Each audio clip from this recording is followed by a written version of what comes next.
Okay guys, I'm going to make summer sausage here, and I'm going to use this kit. I've used it before, we like it, and I will follow the directions on this. Now I've also bought this same company's breakfast sausage kit, and I tweak that quite a bit, as in I only use a couple of teaspoons of their seasoning and I add a bunch of my own stuff. But their summer sausage I really like. It comes with casings, the seasoning, the cure, everything you need if you want to try it. But so let's get started. The first thing I need to do is, it says to mix the 2 packets. I'm doing 15 pounds of meat, so I'm going to use the whole packet.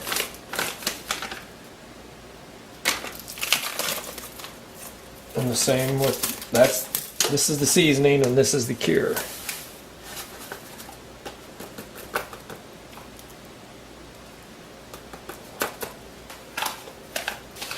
And when the time comes, when the meat's all ground up, you'll just sift this on top of it and stir it in and mix it in.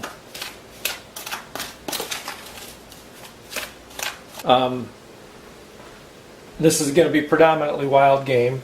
I've got some venison here. This is pheasant and duck. I think it's 3 pheasants and 1 duck.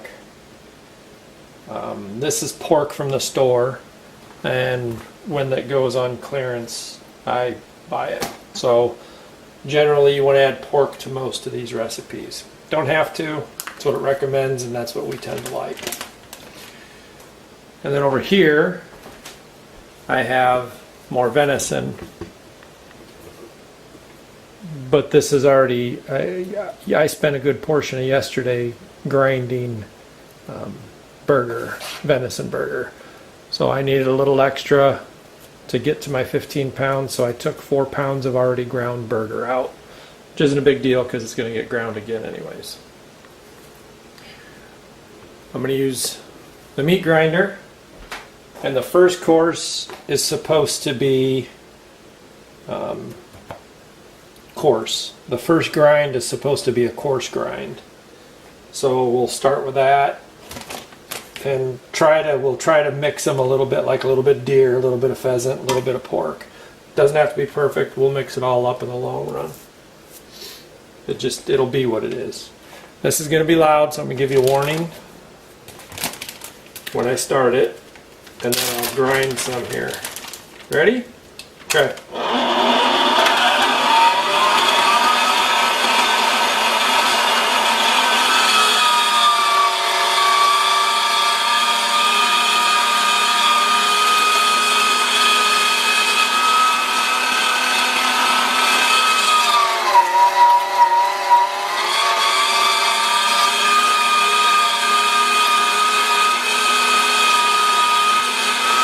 Alright, so that's a little bit of pheasant, a little bit of deer, and a little bit of pork.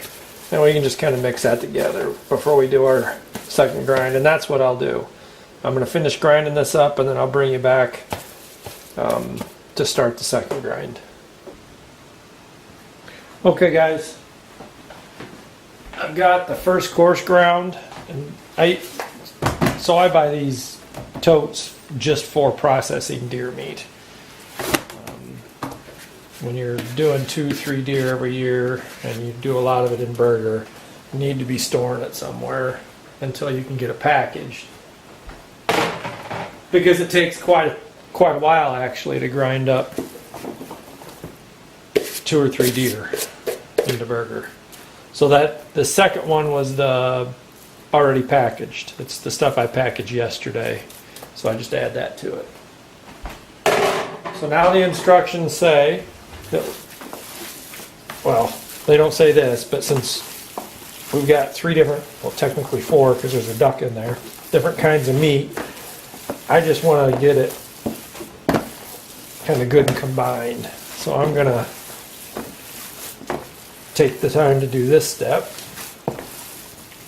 What they say is to cube it all up and kind of mix it and make sure you're grinding evenly, kind of thing. So but this is a little easier. I don't take the time to cut it into cubes. I cut it into as long as strips as possible generally because it kind of feeds itself through once it grabs it in the grinder. It's a lot less cutting that way.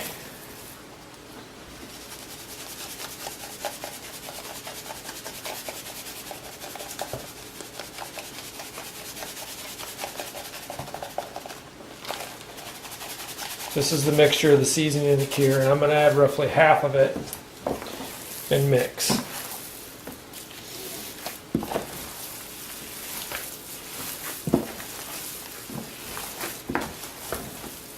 So I got the idea to do the pheasant and the duck just because I've been pheasant hunting a lot this year, and we've got a number of pheasants, and I like to go, but I got to use them up too, so no sense in shooting more birds if you're not eating them. So I thought this would be a good way to incorporate them into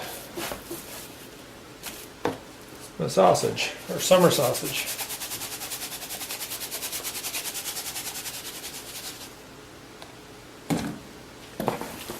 Give that a quick stir, and then we're going to add the water. It says 12 ounces for 15 pounds of meat.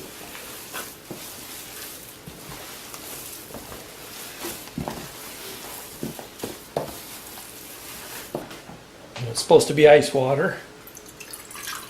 So I've got a glass of ice water here.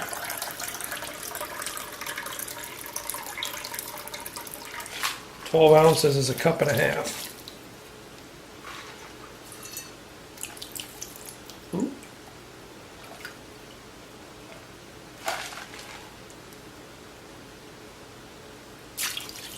Cup and a half. And then we'll continue mixing.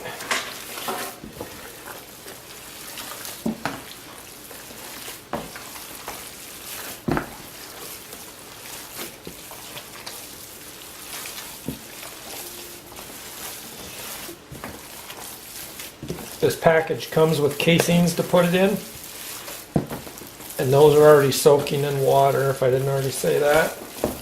They need to soak for a while before you can use them. Okay. Now this all needs to go through the grinder again. So here's what we're going to do. We're going to transfer this to these bowls.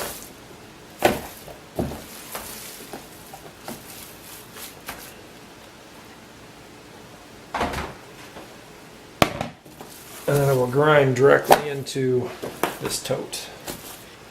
Then once this is all ground up, they say to put it in the casings and then refrigerate it for 12 to 24 hours. At least 12, but not more than 24, it says, before you cook it or smoke it, whatever you're going to do with it. Okay guys, I've changed out the size of the grinding bit to the medium, from the coarse to the medium. We'll run this through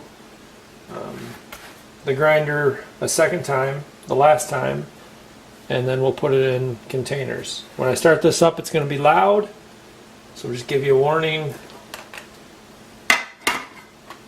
to be ready for that. You ready? Here we go.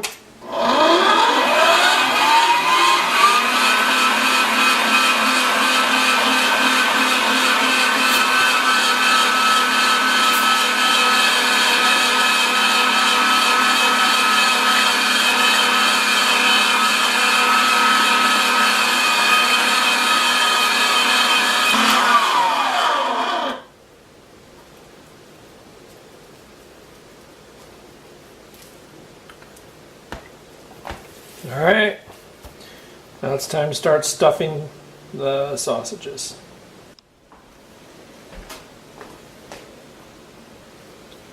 Okay, I've changed out the grinding screen from the medium screen to the sausage stuffing screen, so it's basically wide open. I put the chute on there, the bigger of the two chutes I have. This one would be really narrow for like a breakfast sausage. These casings, the only thing I don't like about this case is these casings are huge. I would much rather they were 1.5 pound or pound casings. And there's no way you can, well, I shouldn't say there's no way you can stuff this by hand, but this would be a lot harder to stuff by hand being so big. The pound casings you can almost get away with, or 1.5 pound casings. But there really is no good way to do this other than like this. I don't think. So we'll get started. I'm going to feed it through. I guess I could have also done this while I was doing the last step. But that's, I guess, generally not what I do. So here we go. It's going to be loud.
Alright.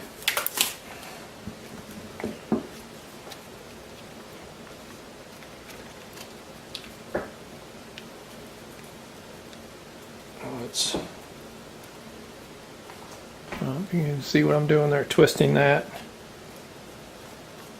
And then we're supposed to take the excess string from the pre-tied end. Now you can do these in the smoker or your oven. You just want to make sure you get the internal temperature up to whatever is recommended. And I want to say it's like 156 or something. But I have some pheasant in there, like I showed you. So we're going to make sure the internal temperature is a little higher. We're going to cook them a little bit longer. I then take these pieces of coat hanger and I can hang that in the smoker to smoke. Just like that. Can you see that? Hi guys, welcome back. It's the next day. It's been about 20 hours. These have been sitting. I put them in the garage where it was cold. I turned all the heat off there last night. And I brought them in at about 6:30 this morning, and it's 8 o'clock. So they're pretty close to room temperature, but still a little cool. Instructions say to bring them up to room temperature, but I think we're close enough. So we've got a change of plan. The electric smoker, I can't, it won't, the keypad won't work. I don't know if it's so cold. I got the hair dryer out and warmed it up, and it actually would turn on then. But now it won't set a temperature or time. So I don't know if it's just too cold or if it's just old enough it's finally done working.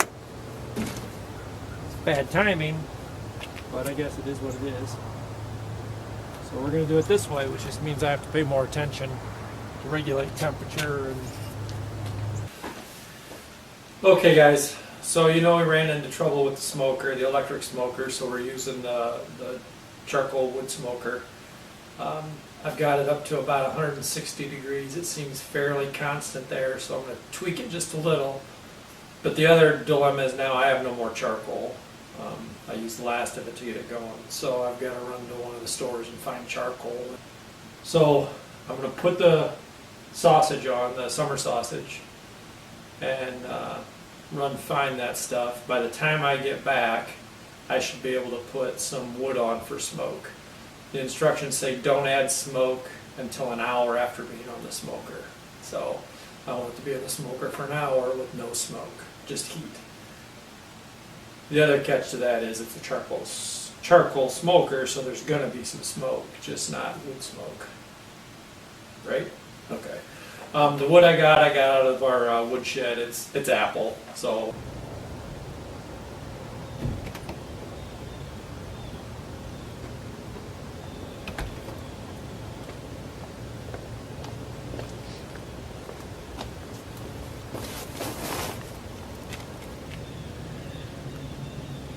So we're right around the 180, which is about where I want to be.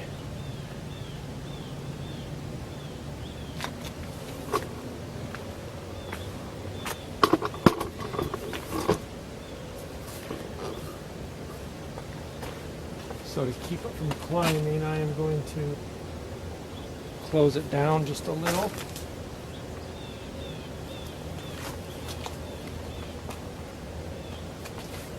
And hopefully we maintain that temperature.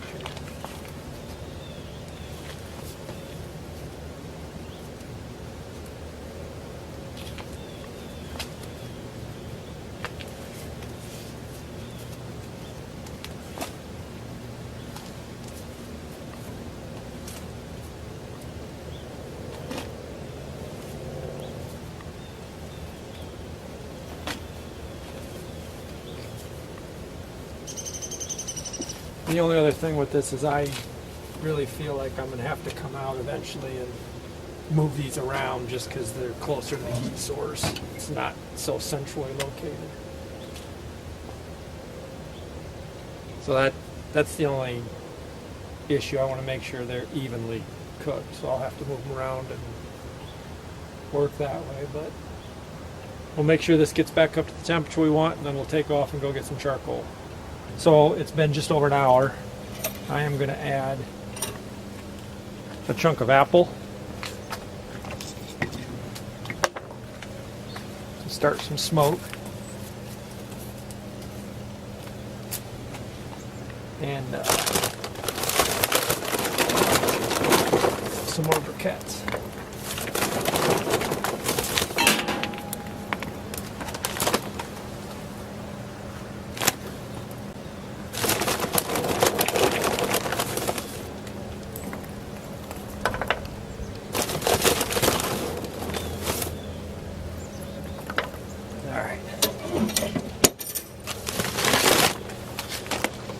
See if we can get that temperature.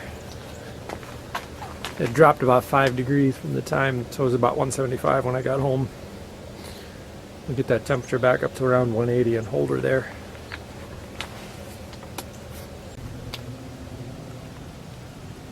Well guys, we're at about 210 degrees. It's been about 3 hours. I'm going to open it up.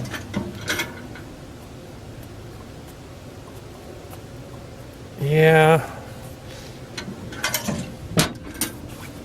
I don't think they're ready yet, so we don't want it at 210, so we're going to close that vent down a little.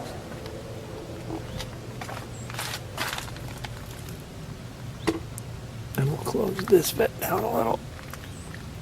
Alright, we'll check them later. Alright guys, it's 8 o'clock at night and I just took these off the smoker. This one I took off about 5 hours ago, the small one, and it feels pretty good. So what I like is when the casing shrinks in like this, then I know it's firmed up and it's not going to be too mushy. And you can see that on these, that it, this one in particular really shrunk up nice. It gets harder. I'm not going to call it salami, but it's more firm. I don't like the mushy texture of some summer sausage.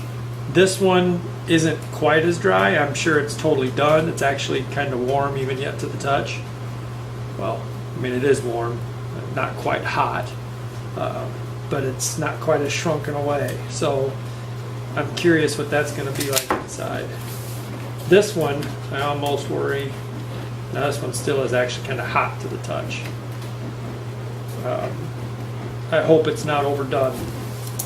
Let's cut this one in half.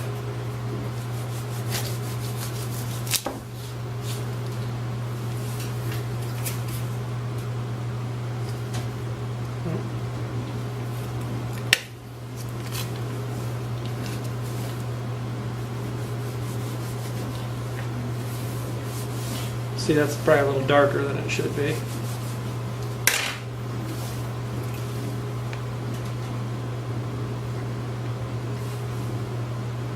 Flavor's good.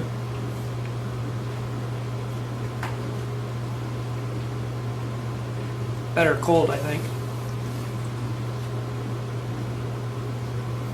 Yeah, that's good. So anyways, there you go.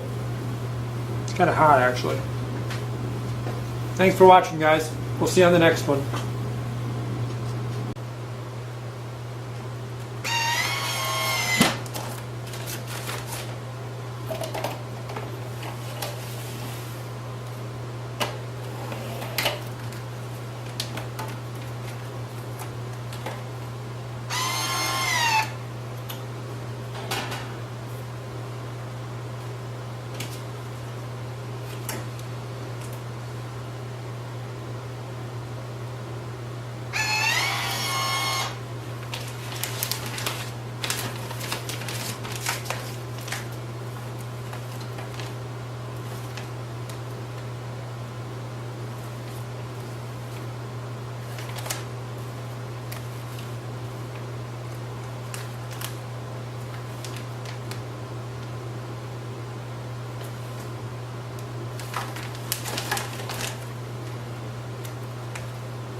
Wow.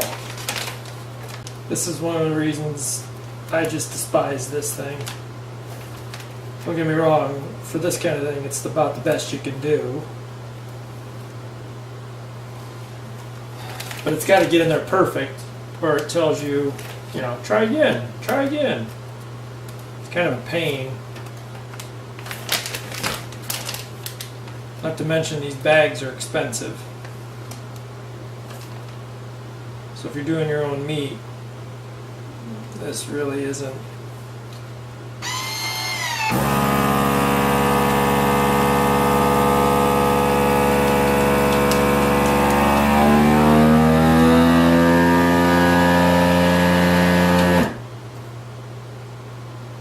This really isn't the cheapest way. You know, I usually put my ground burger, I pack it tight into quart freezer bags, and I do 2 pounds in a bag, and it pretty much fills the bag, and you can pretty well squeeze most of the air out of there. And we'll go through what we did in a full year. You know, within a year we'll go through it. So it's expensive, but if you don't have the excess, it doesn't want to seal. And here's one where I tried to get by with a little less, and it didn't quite seal right. So that one will have to be used right away. What I did is I took the big 3.5 pounders and I just kind of lopped them in half so I could seal them up so they could go in the freezer and stay in there, because that's at least a year's worth of summer sausage for us. I mean, but wrapped, sealed like this, those will last quite a while in the freezer. All of a year, if not more. But we'll take it to a holiday party, we'll open them here and there, but, you know, that's probably a year's worth of summer sausage. Anyways, that's how we package it.